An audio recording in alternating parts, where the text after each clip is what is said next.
Bonjour à tous, alors aujourd'hui je vous retrouve pour un nouveau tutoriel qui concerne l'achat d'un hébergement et d'un nom de domaine sur l'hébergeur ovh.com.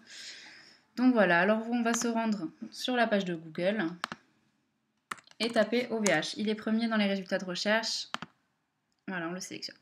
Donc le but de ce tutoriel, on m'a souvent demandé comment faire par exemple pour migrer d'un blog wordpress.com à un blog wordpress.org. Donc l'achat d'un hébergement et d'un nom de domaine est la première étape. Alors vous entrez ici le nom de domaine que vous souhaitez. Donc, moi je mets par exemple Graphic Art Demo. Concernant le .fr, le .bi, le .eu, le .com, donc moi vous pourrez voir que sur mon blog je suis en .com, c'est normal, c'est une activité commerciale, mais pour un blog personnel je vous conseille de vous mettre en .fr. Donc vous cliquez sur commander, il est disponible, c'est très bien.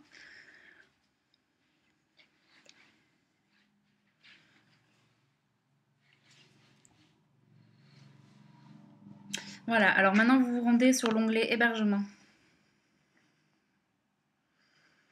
Puis, vous sélectionnez l'offre perso à 1,99 € hors taxe par mois, soit 2,39 € TTC par mois. C'est une formule qui suffit amplement pour un blog personnel, donc je vous la conseille.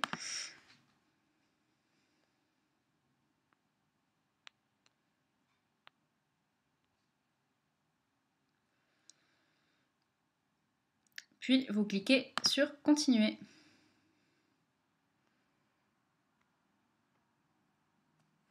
Donc vous arrivez sur cette page-là. Alors nous, par exemple, on va sélectionner le DNS classique, c'est l'option gratuite fournie avec l'option perso, ainsi que l'option Gold, qui est gratuite.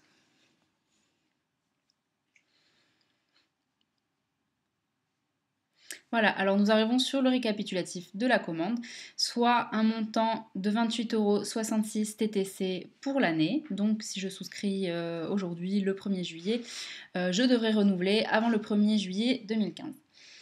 Voilà, alors surtout il ne faudra pas oublier de renouveler son hébergement, mais généralement OVH vous envoie des emails à répétition à partir du 60e jour avant que l'offre ne soit plus valable. Donc voilà, ensuite vous cliquez sur continuer.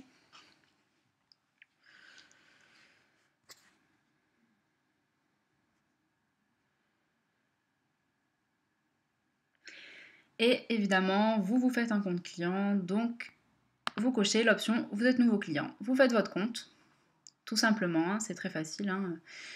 Voilà.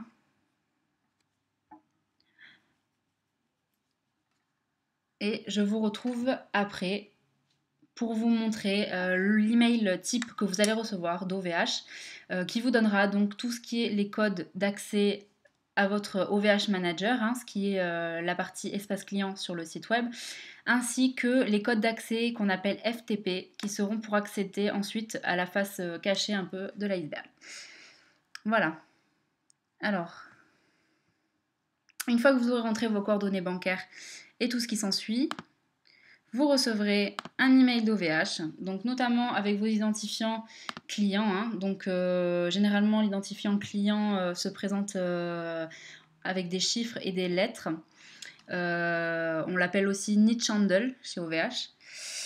Alors le plus important, c'est de bien conserver ces codes FTP. Alors les codes FTP, c'est les codes qui permettront d'accéder